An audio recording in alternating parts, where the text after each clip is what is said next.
Stanton and the Miami Marlins travel to New York to face the Mets. Rip right field towards the corner. The pregame's at 3:30 Eastern, followed by first pitch at 4:30. Saturday on ESPN Radio. ESPN Radio. This is the Thundering Herd Podcast. Get a lot of feedback. My staff tells me, Colin, there are people eating you up on Twitter. Oh, they're really after you. Oh, they're really getting you. I didn't really check it today. Oh, you can say, oh, those people down in Houston. Oh, oh man, they're all over you. You got to give that team. First of all, I know a lot of people in Houston think, hey, Colin, you got to give us credit. I'm not in the credit business. That's what Visa does. That's American Express. You've always got your local homers to give you credit. I don't like Houston any more today than a week ago when I thought the Clippers were going to win that series. These were two teams by the end that I hated both of them. Nobody played defense. At the end, the last three games of that series, the Clippers gave up 124 points, 119 and 113. In the first four games, Houston gave up 117, 128, and 124. I hate both those teams. But of the two, Houston figured out a way to be the less crappy defensive team. So congratulations and stuff for the Houston Rockets, who I think will get swept by Golden State. And I don't mean swept. They're going to get destroyed by Golden State. A lot of times a team can win a series, and I still don't like them. And a lot of times a team can lose a series, and I still like them a lot. I think fans sometimes think you win a series, you're great, and you lose a series and you're bums. I don't like the Clippers or Houston. I don't think they're championship-level teams. I really don't. Atlanta, Washington. I didn't like either team. Somebody had to win. The Eastern Conference is so bad now, but I think there's this feeling like I have to give credit to teams because they win a series, or I have to disparage a team because they lose a series. I don't like the Clippers. And out of the two teams and the two rosters, I like one guy, Chris Paul. Blake Griffin disappears when it matters. James Harden plays lackluster defense. Dwight Howard's immature. Josh Smith, not my cup of tea. DeAndre Jordan, limited. J.J. Redick, limited. Jamal Crawford, limited. So, the Clippers gave up 30 points a quarter. 30 points a quarter over the last, 2 or 3 games? It's funny. Doc Rivers is one of those guys that everybody likes. So because they like him, nobody will be critical of him. I've often said this about Anderson Cooper. Everybody likes Anderson Cooper. He's a nice guy. You can't find anybody that doesn't like Anderson Cooper. So the media never unveils the truth. They don't really get ratings anywhere. He had a talk show. That didn't work. He's got a show now on CNN. He travels well. He's always in Syria breaking a story or something. But not that great on television. Really not. Nice guy. It's the same way with Doc Rivers. Everybody likes Doc Rivers, so nobody just says, not a very good game coach. Not a very good game coach. Motivator. Players like playing for him. Any team he's on, he can acquire talent. He's not a very good GM at all. Doc Rivers, the general manager, lousy. Doc Rivers, the coach. But in the end, we like him.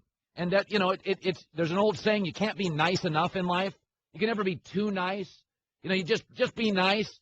I always thought it buys Anderson Cooper and Doc Rivers a lot of real estate with the media because nobody wants to come out and say, dude, you blew it. That series was over.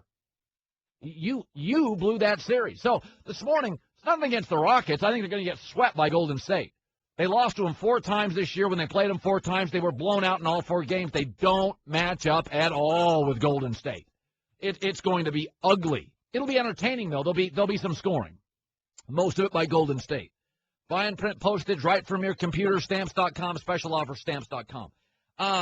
There's a million things today. None of them really lead the show worthy. But let me just talk about something because I thought Mad Men. Now, Mad Men isn't one of my top 10 shows ever. I've told you before. I'm a Sopranos, Curb Your Enthusiasm, Cheers, Mary Tyler Moore, 30 Rock. There's been, Seinfeld. There's been shows that are in my top 10. I was never a big fan of MASH. A lot of people like the show MASH. Didn't do much for me. And I was never a MASH fan. Mad Men, like House of Cards, Curb Your Enthusiasm, much more. for kind of non-traditional network shows. Curb, to me, is better than Seinfeld. I think Seinfeld's built for American broadcast TV. Curb Your Enthusiasm is built for an HBO Showtime. Little more, little angrier. A lot of the language doesn't work on television. But I was never a big Mad Men fan. But last night, the big finale, and nobody likes it. And it's like, can we just understand something? Like in life now, this is what's happened with social media and Twitter. Somebody can have a 12-year career that's great. They go, maybe they have too many cocktails. They tweet something, and now they're a bum. Now they're a racist. Now they're a bigot.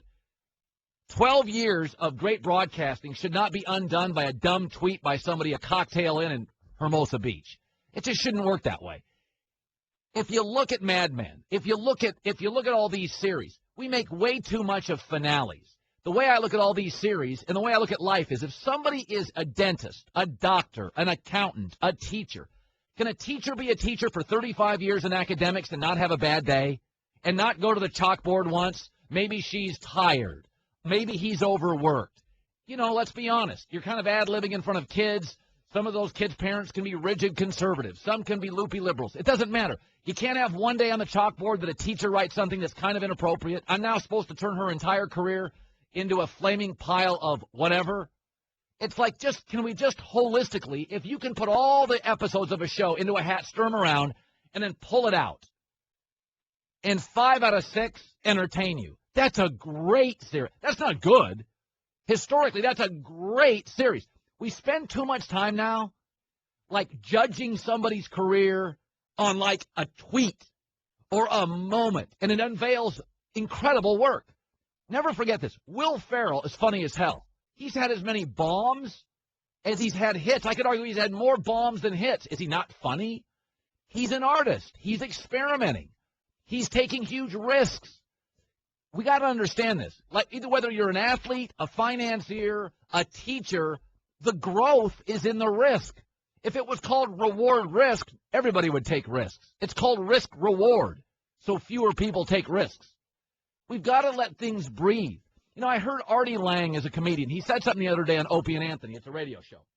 And I was listening, and he made a good point. And Artie Lang, and Artie's got kind of a, he's playing the edges, okay? And that's his shtick. He's a comedian. A very funny guy, very talented guy. He's had some personal foibles, but he's a very talented guy. And so Artie goes out and he said, with the Bruce Jenner stuff, he goes, if you listen to me, I love people. I'm flawed, Artie. He goes, if you don't, can't we all get 4 or 5 seconds to kind of inhale the Bruce Jenner's thing and then, go, okay, let's be nice to Bruce Jenner? Like, is Conan O'Brien a bad guy because he made a Bruce Jenner joke? We all of us were living through that Bruce Jenner thing. We were like, what the hell's going on? Aren't you allowed to say, what the hell's going on? Bruce Jenner was saying, what the hell's going on? We can't? A comedian can't? We're getting to a point in society now, and social media has created this, overnight, a career's ruined, a series ruined, a person ruined, a politician ruined, a teacher ruined. Can we all take a breath? Mad Men, though not my favorite, holistically, all in, was a terrific show.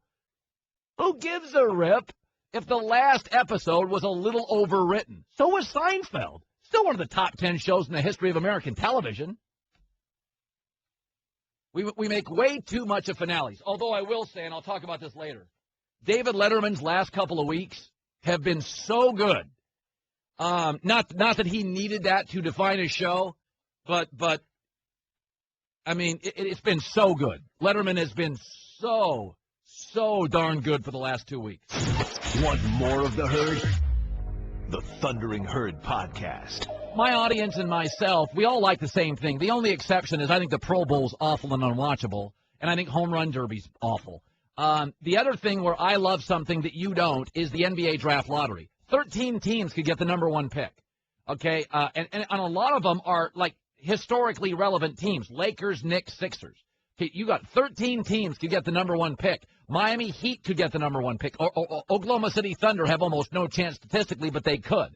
Minnesota's the favorite. After that, it's the Knicks, Sixers, and Lakers. Those are your best. Orlando will probably win it again. How many times has Orlando won it? Or Cleveland? Is Cleveland? No, they can't. But I have this sort of theory. There's 5 players that everybody knows. We all know there's 5 guys that are going to be really good players.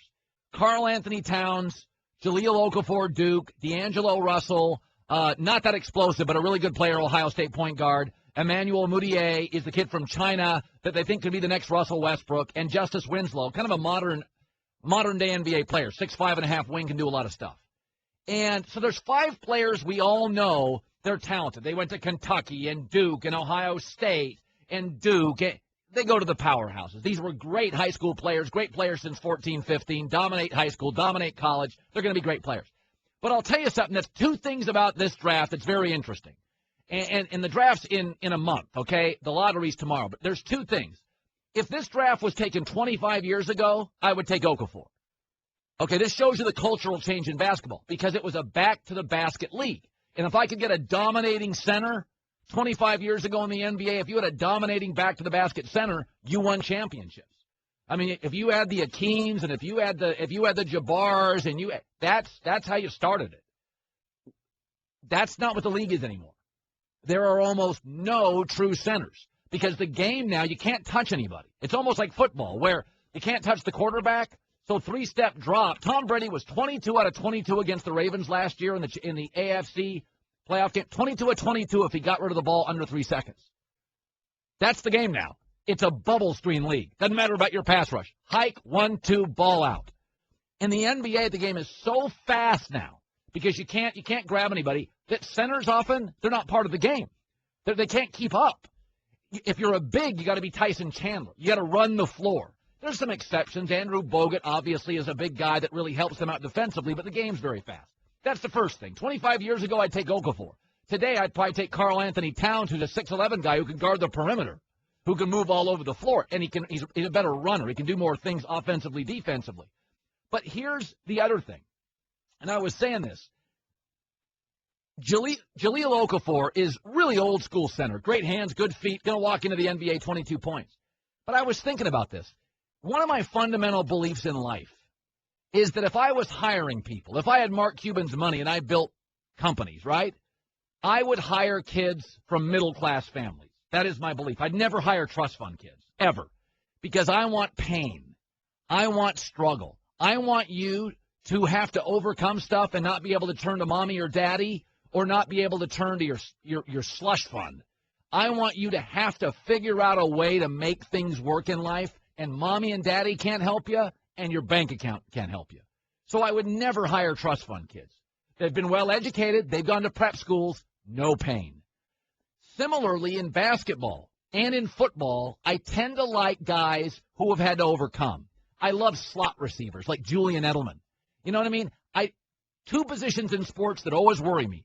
Defensive tackles in football and centers in basketball. Because my theory is if you're 7'1", you were probably 6'8" in the 8th grade. You dominated on sheer size. If you go look at the last 30, we went back to 1994, and we went and looked at the number 1 point guard prospect since 94 until last year's draft, and the number 1 center project from 94. The guards, almost no busts. The centers, it is a bust factory. Because when you are that big and have hit the genetic lottery, you can dominate high school and college without being a grinder. For the point guard in the NBA at 6'1", he was a tiny kid in junior high. He wasn't a huge kid in high school. He's had his shot blocked. He's been abused on the defensive end. He has suffered. He's been humiliated. Go look at artists. Go look at athletes. They've been centers. 6'11" kid in high school is never humiliated. He does all the humiliating. So a lot of them simply don't have a work ethic. It's the same with defensive linemen in the NFL. If you're a dominating defensive lineman, look how many busts there have been. Most take plays off. Because if you're 330 pounds in Louisiana and you are 16 years old, you are unblockable. And you know it. You can essentially get a sack or close to it whenever you feel like it. Doesn't work that way for smaller athletes. The corner, even though he's great, even if he's a great high school corner, he plays in a big city, he gets humiliated often. He gets burnt often.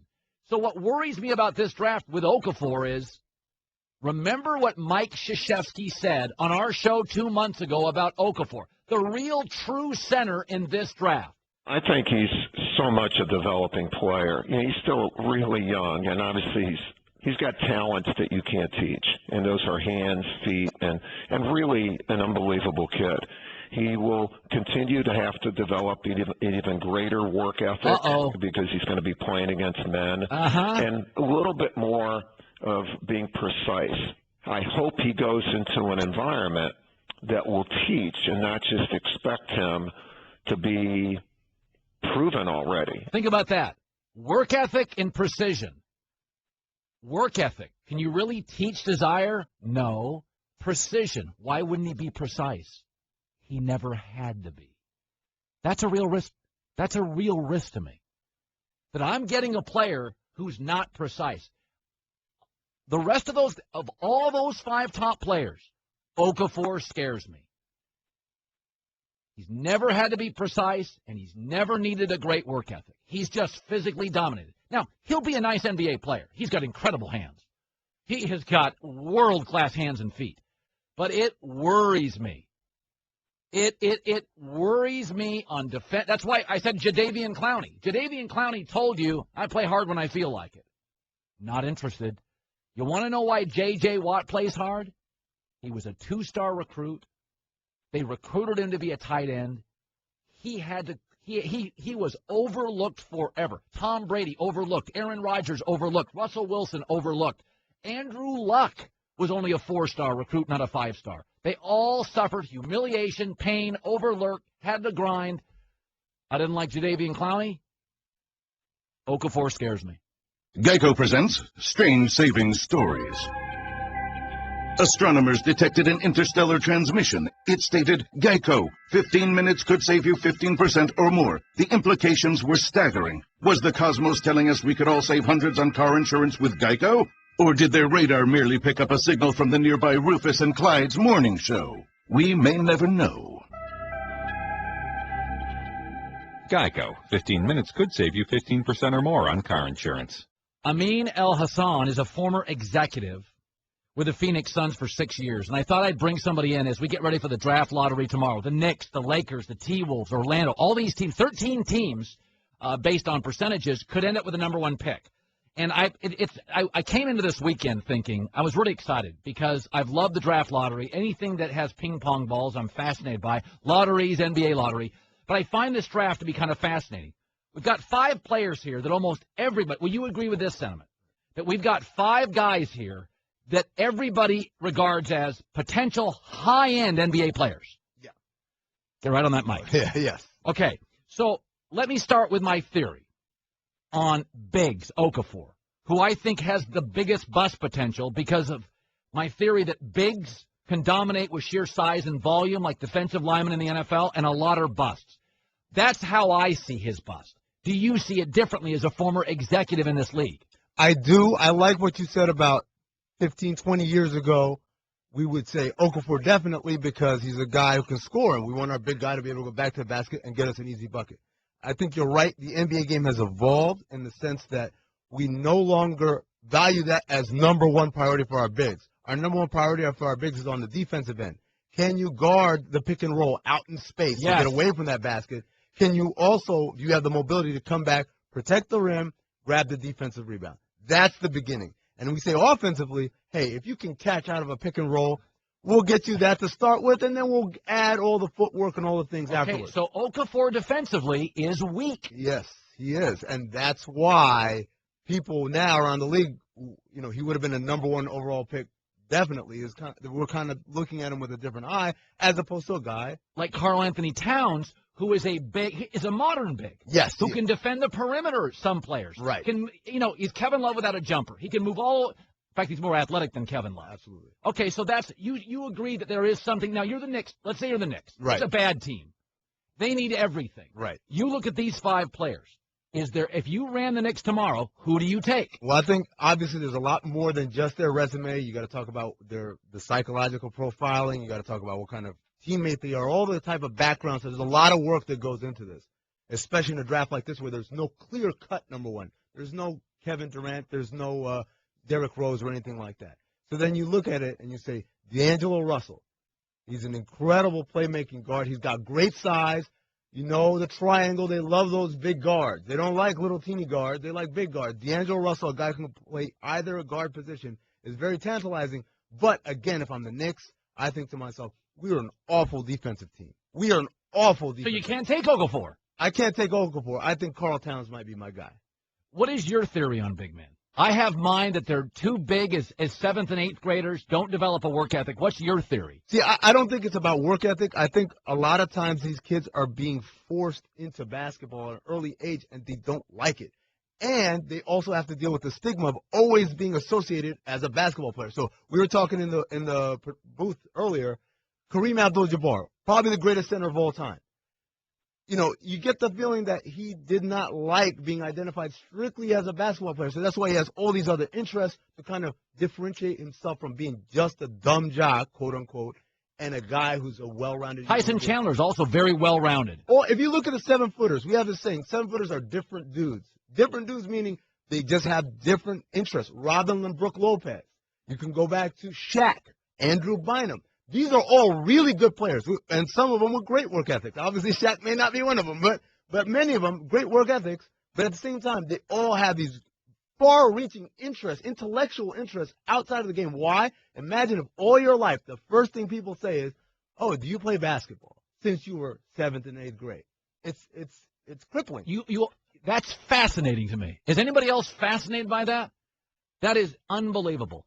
Amin Elhassan is a former Phoenix Suns executive for 6 years. We thought we'd bring him in because the draft lottery is tomorrow. The Lakers, the Knicks, the Sixers, the Magic. It's going to change somebody's franchise. Okay, let me throw a couple other things at you. I'm going to go through the players. I'm going to go 5-1. Okay. And I'm going to give you my sentence and tear it apart. Okay. Justice Winslow, Duke, 6'6". A little bit of a tweener, but a left-handed Kawhi Leonard? Well, definitely that mold of player, a two-way player, energetic, great defense, great mold. You don't have to coach him on effort. And, by the way, offensively, he's pretty good as well. So I like him. Left-handed Kawhi Leonard, sure, I'll take it. Okay. Emmanuel Mudiay is 6'5", 200-pound. They say he's the next Westbrook. I have not seen video, so I can't make a judge. But if he's the next Westbrook, tell me something about him. Well, here's the thing. Even if you did see video, it's video of him in China. So how do we gauge? How good is his competition? How good was the coaching for and against him? He's a huge question mark. I liken him to Enes Kanter a few years ago. Kanter didn't play any games before the draft. Mudiay played in China, but that's still a question mark as far as how good he can be. But definitely from a physical standpoint, his athleticism, his ability to score off the dribble, and maybe a little bit of tunnel vision. So it gives you a question as far as being a point guard. Does he see the floor well enough to be a full-time point guard, kind of like Russell Westbrook? So, again, I would kind of agree with that statement. D'Angelo Russell, the new NBA point guard, got some size. Not from what I've seen. Very slick, looks like an NBA player. I even saw high school video. He looked like an NBA player in high school. Very slick. Not overly explosive. Almost zero bust potential. There's no such thing as zero bust potential. There's always bust potential. Greg Oden has zero bust potential, and then injuries basically made him a bust. So I'll never go that far. But D'Angelo Russell definitely fits the mold of what we want of our guards nowadays. Be able to run a pick and roll. He's one of the best pick and roll players in the nation. Be able to shoot the outside jump shot. If you can't shoot that three, it makes life so much harder for you as a guard. But at the same time, having the awareness. When you come out that pick and roll, yeah, I can score, but I can also see that guy in the corner over there who's wide open. So he likes to distribute. Yeah, enough. He likes it enough. He's still a score-first guard, but we don't mind that as much as we used to in the NBA. Okay, we got two more, and then I want to ask you about Doc and the Clippers, who I think melted down. Jahlil Okafor, unbelievable natural gifts. I don't think he's a worker. I don't think he's a worker. I just think defensively he's going to have issues. And I think he can be a good player in this league, a guy who can score because you'll get him the ball and he can score. But those things that we talked about earlier, those flaws, can he overcome those? I don't know. That's going to be on him. Karl Anthony Towns, 6'11", can guard the perimeter. For an NBA general manager, this is what everybody's looking for. Absolutely. And, again, he might turn out to be an unheralded kind of great player. Andrew Bogut was the number 1 overall pick. According to some people, he disappointed. But when you look at him as one of the best defensive centers in the NBA, I assure you the Warriors aren't disappointed at all in having him. I think Karl Towns the same way. He can anchor a great defense for years to come. What am I to make of the Clippers-Rockets? I don't like either team, but I thought the Clippers blew the series. Doc Rivers is liked, so nobody criticizes him. You're the exception. Right. I just think there's two things going on. First of all, I always point out, if you look at the Clippers under Doc Rivers and under Vinny Del Negro, both won a division title. I think Doc won one more game in one of those seasons than Vinny did. They both got to the conference semifinals. People say Vinny Del Negro is the worst coach ever, and Doc is one of our greatest, right up there with Pop. So you tell me why he's taking the same team to the same places, and we don't criticize one of those guys, and the other guy's a piñata. I don't agree with it. Doc Rivers is media friendly. He's smart. He's likable. He's my Anderson Cooper of the media. I don't see the ratings, but everybody likes him. In the end, could I say this? Doc's a lousy GM. Oh, no, that definitely. We can definitely agree on that. We talk about why the Clippers lost, and you can talk to about a bunch of technical things, but most of it relies on their roster. They go 6 deep. After Jamal Crawford, it falls off a cliff. No offense to Austin Rivers, who I know Doc thinks is a future building block, No. but the rest of the league doesn't see it that way. He's not. You look at a guy like Jared Dudley, who was great for Milwaukee this year. Doc gave up a first-round pick to get rid of Jared Dudley. Not to get him, to get rid of him. Milwaukee's saying, thank you, Doc, and meanwhile, the Clippers are running 6 guys and a bunch of nobodies. Amin Elhassan, give me your Twitter account for people to follow you. Former exec for the Phoenix Suns. I think by listening you can tell. Sharp dude. I love the conversations on the bigs. Your Twitter account? At Amin ESPN. That is AMIN. The 4 letters in the end, you know. Such a pleasure to meet you. Thank you so much. NBA draft lottery tomorrow. I'm not going to lie. I'm rooting for the Knicks and Lakers. The Knicks will screw it up. The Lakers probably won't, but I'm rooting for them. I want the heavies to be good again. You're in the Herd, the Thundering Herd podcast. You know, I root for Kentucky Derbies. I root for Triple Crowns. I root for the big horse. You know, I like traditional favorites in sports. I root for big movie stars. Nothing against character actors. Nothing against TCU football, but I want to see Jim Harbaugh turn around Michigan. I like what Brian Kelly has done at Notre Dame. I think Sark's going to turn around USC. I like traditional favorites. I do. I grew up with them. I like them. I'm not 22. I've got a catalog of sports I've watched, and I like to go back and remember the old days. And I like so I understand Secretariat. Seattle Slew was a speed horse.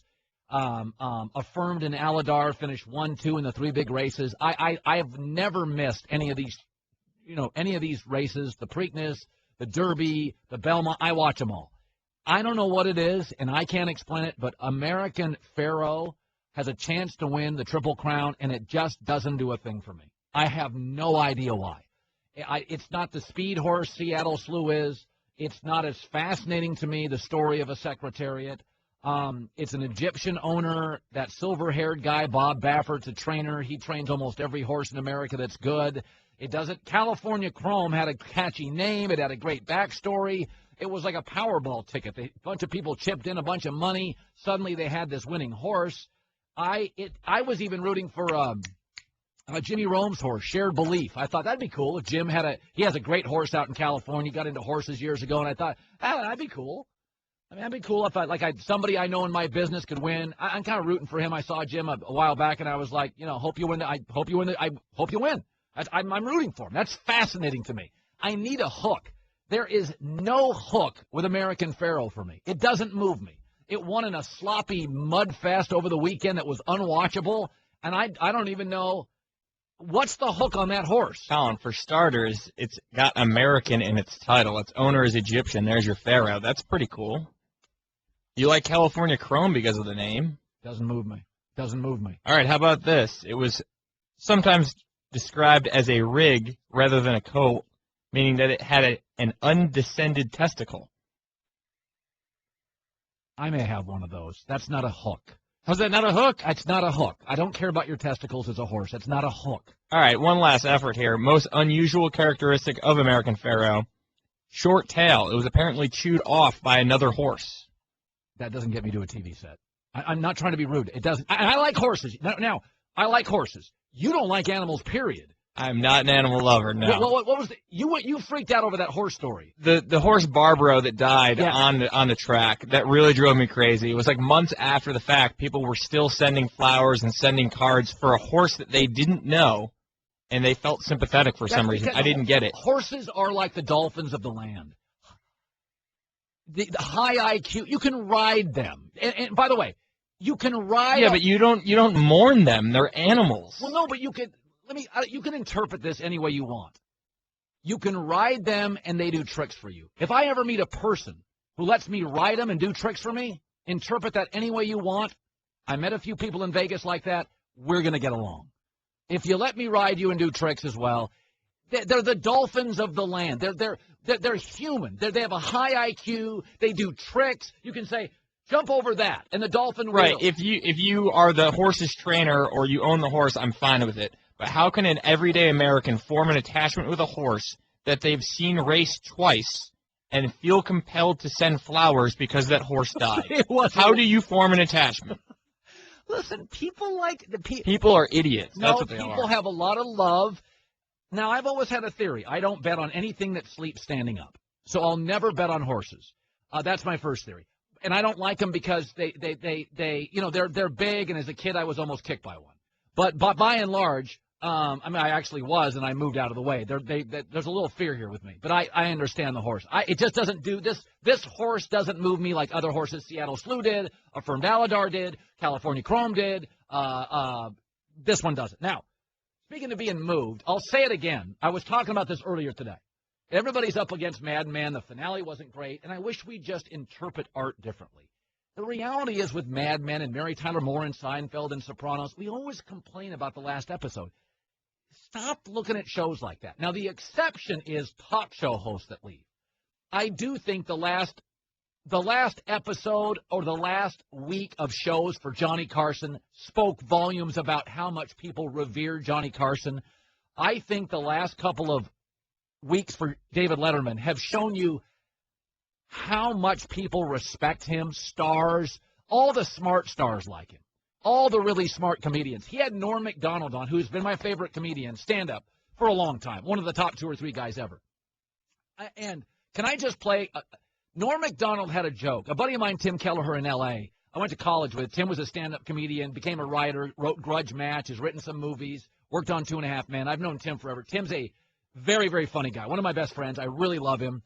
And he and I both, we kind of just like watching stand-up. So Norm Macdonald was on Letterman. Why I love this joke is it's so easy. It was out there for 100 years. Nobody told it. Hey, this occurred to me today. ID. There's a strange abbreviation when you think about it. I is short for I. And then D is short for dentification. They could have split that one up a little better, you know? That is such a great joke. It is so simple. Any comedian could have told that over the last 50 years, but goofy Norm Macdonald nailed it. He is so clever and so funny. I do think talk show hosts, you can tell a lot by the last week or two. It shows you how much people love them, and the Letterman shows have been so fantastic. All right, we got a good show today. I hope you enjoyed Amin Elhassan, the former Phoenix Suns executive. I thought he was fascinating. Draft lottery tomorrow, draft in about a month. I thought he was a very, very interesting listen. ESPN Radio. With the action on the court, the diamond, or the gridiron. Comes alive. The NBA. The San Antonio Spurs are the world champions. Major League Baseball. San Francisco Giants are the champions of the baseball world. A new college football playoff. College football playoff national champions, the Ohio State Buckeyes. Your home for the best in sports play-by-play. ESPN Radio.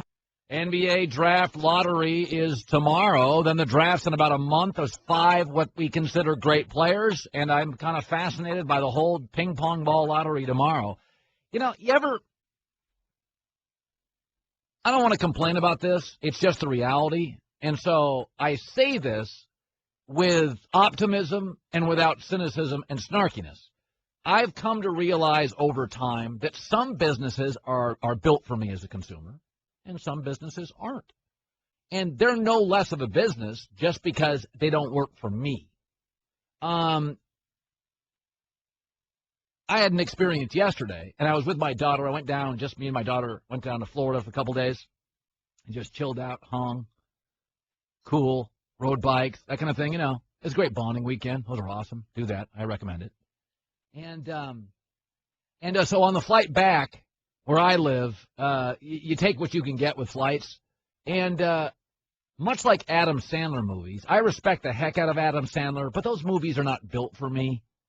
Ever seen that show, Ridiculousness? Like Rob Dyrdek? Or that show's not built for me. Stepsons think it's a riot. It's not built for me. But I can respect that kid's business. Skateboard, Tony Hawk. I'm not into it. But I respect the guy's business. It's nothing against Southwest Airlines. Like, I know it's an amazing airline, and it's efficient. They're on time record. They don't crash. All the things I like. But I get on the flight yesterday with my daughter, and the steward, do you call him that? Is that politically correct, or will I be fired for calling somebody a steward? Is that the right word these days? He thought he was Chris Rock, and he went like 25 minutes. And I'm not exaggerating. He never stopped. And I'm sitting there, and my daughter's like, Dad, you don't have to be so serious. And I said, well, I work on planes. For me, I got kids. So for me, that 2-3 hour flight is I open up the laptop and I start writing. And it's really good prep time for me. It makes my radio shows better, my books better.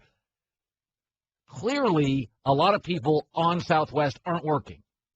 The plane was howling.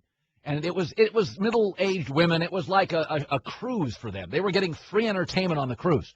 They were just howling, laughing. And I turned to my daughter, and I'm like, can he stop? Go to Reno. Get a lounge gig. I'm all for you. I'll literally make a call for you. I've just learned Southwest is not built for me. It is a great business. It's a comedy show. If I want to go to one, I'll buy a ticket. But when I fly, give me Virgin Atlantic. Give me Delta. I'm not looking for Jim Gaffigan. I'm not interested in that. And so, not to be grumpy, but I've come to the term, it's like when I go to a steakhouse, what does the waiter act like at a steakhouse? Polite, discreet, he's quiet, he's professional. He knows a lot of business is being done at the steakhouse. He gets out of your way. You go to TGI Fridays, hey, they come up and sing, how you doing? Yeah, I got a flashing thing on my lapel. Hey, I got a Frisbee. You want one? Yeah. Because people don't go to TGIFs to do business. If you go to a steakhouse, you can see how they act. It's a high-ticket item, like Virgin Atlantic. Nobody on Virgin Atlantic or Delta is doing a stand-up act. Because people, especially in the first class a lot, they're doing a lot of work. It's like business execs, right? They're spreadsheets. You go on a flight Virgin Atlantic, the first 10 rows, everybody opens up their laptop, they got a spreadsheet. It's a bunch of bosses, corporate America, right? I just learned this weekend. Great company, like an Adam Sandler movie. It's just not built for me anymore. It's very sad. I'm leaving. I like the prices. I like their on-time record. They don't hit mountains. I'm all for them. My daughter thinks it's a riot. But I don't want to go to Giggles. We're at 33,000 feet. I don't want a tour guide for a pilot, and I don't want a comedian for a steward. And so I don't mean to sound grumpy, but I'm done with it. I'm like, I did it. It's like the third straight time I got a joke writer. No, it's not. And I would resent it, but I want to be optimistic and not cynical and wear people out with that. But I've just come to the conclusion in my life, I'm not going to complain about it, but it's no longer built for me. Adam Sandler respects you, but he's not built for me. So instead of watching him and not liking him, I'm just not going to watch those movies. Knock, knock, who's there? Aviation. I'm not interested. I'm just not interested. So Robert Kraft, owner of the Patriots, is talking, and he's peeved. 50 minutes, by phone, Saturday, spoke outside his home in Boston. He, according to the story, it is MMQB, Monday Morning Quarterback. He sounded alternately defiant and angry. He's convinced the Wells report distorted the science to fit a conclusion that doesn't work. He thought they received the harshest penalty in league history. It's not fair. He says every inference, quote, every inference went against us. Inferences from ambiguous, circumstantial evidence all went against us. If they want to penalize us because there's an aroma around this, that's what it feels like to me. If you don't have the so-called smoking gun, it's frustrating, and they don't have it. This thing should have never risen to the level. That I agree on, but obstruction took it to the next level.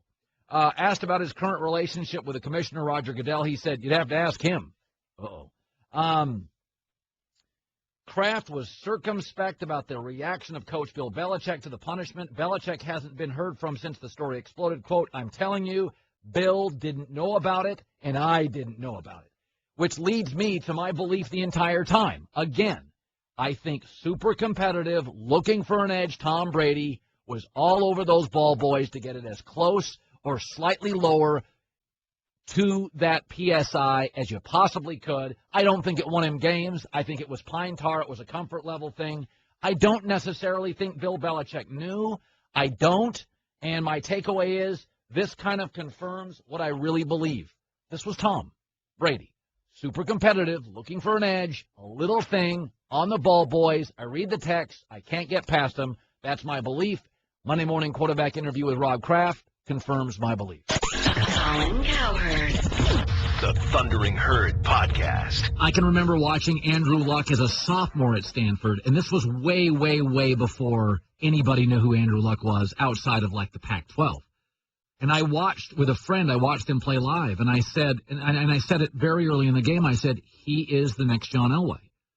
And my friend who I was with the game is like, dude, Elway, and I'm like, big, strong, smart, arm runs. I'm like, this is the next John Elway.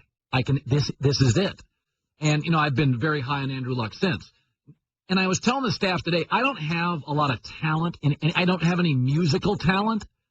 But Vince even remarked one time, I can watch American Idol, and in 3 seconds I could say, that's going to be great. I remember the first time I heard Nirvana, and I was in a car listening to Nirvana and turned, FM music on, and I heard Nirvana, and I remember hearing it and telling a friend later, it doesn't sound like anything I've ever heard. It is going to be unbelievable. That is the next. And then within like 6 months, you're like, I remember listening with my friend Jack Jones in high school.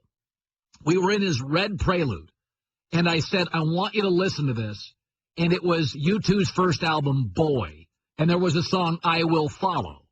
And I remember, and my buddy Jack now lives in Olympia. He was my best friend in high school. Don't see him. I mean, I've seen him a couple times in the last 10 years. Went to a Mariner game a couple years ago.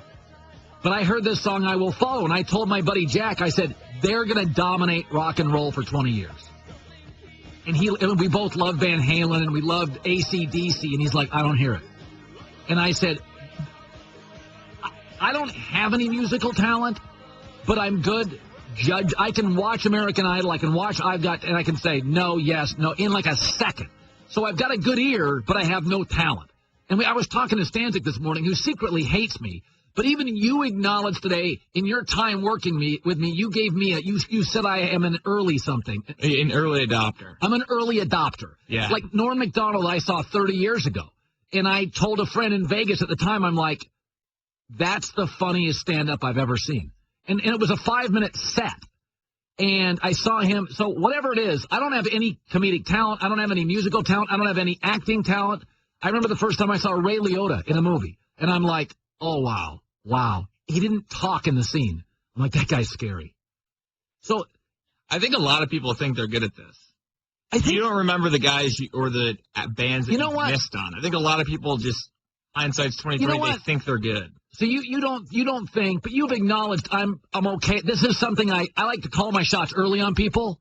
Yeah, and I'm not saying you're bad at it. I just think a lot of people think they are good at it. So you don't think it's a skill no, I think it is. Talent recognition is definitely a skill. Because it's secretly, I want to be a casting director. That's what I kind of secretly want to be as a job. That's what I really want to do. I want to go to Hollywood and be a casting director.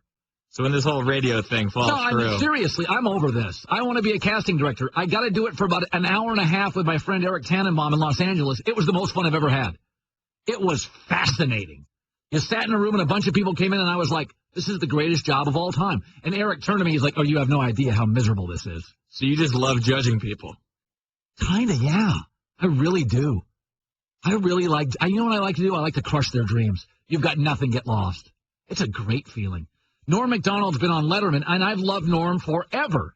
He told a joke the other night on Letterman that I thought was so brilliant because it's been out there. Anybody could have told this joke for the last 50 years, and nobody has. Hey, this occurred to me today. ID. There's a strange abbreviation when you think about it. I is short for I. And then D is short for dentification.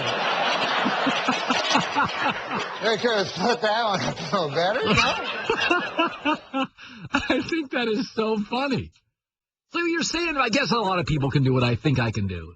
There's a lot of people. No, I'm not saying that. I'm saying a lot of people think that they are good at it. I don't think a lot of people can do Maybe I just have such an enormous ego. I just see myself as much better at that than maybe. Because I also thought Juan Dixon was going to tear the NBA up.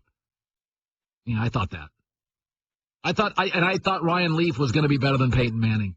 See, it's hard to remember the misses when it's not in your field. I don't remember my first divorce. It's always been rainbows for me. Yeah, maybe you're right about that.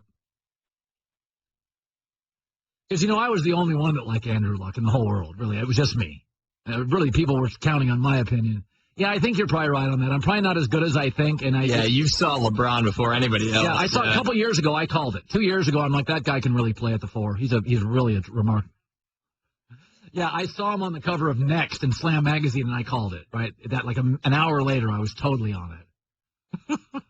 You guys are kind of calling me out on that thing, aren't you? Halftime of the last Super Bowl, I called my shot with Brady. 2 for the road. Well, it was 1 for the money, 2 for the road in the herd. 25 states ban marriage between first cousins. Another 7 have restrictions. But an estimated 0.2% of marriages in the United States are between individuals who are second cousins or closer. A second cousin is somebody who shared a great-grandparent with you. Oh, that's interesting. This freaks me out. Louisville, Kentucky. A man has filed a lawsuit against Norton Healthcare, claiming employees lost a piece of his brain after surgery. That's terrible. 72-year-old Fred Habermill underwent surgery at the institute there in Norton, and doctors extracted a piece of brain tissue and hoped to later inject it back into his head. A few weeks later, the lawsuit says, Habermill was told, we lost that little part of your brain. We can't find it. Meaning he could no longer receive the treatment. So he's suing that healthcare system. They lost part of his brain. That's awful. Check out The Herd with Colin Cowherd weekdays from 10 a.m. to 1 p.m. Eastern on ESPN Radio, ESPNradio.com, and on ESPNU. The Thundering Herd Podcast.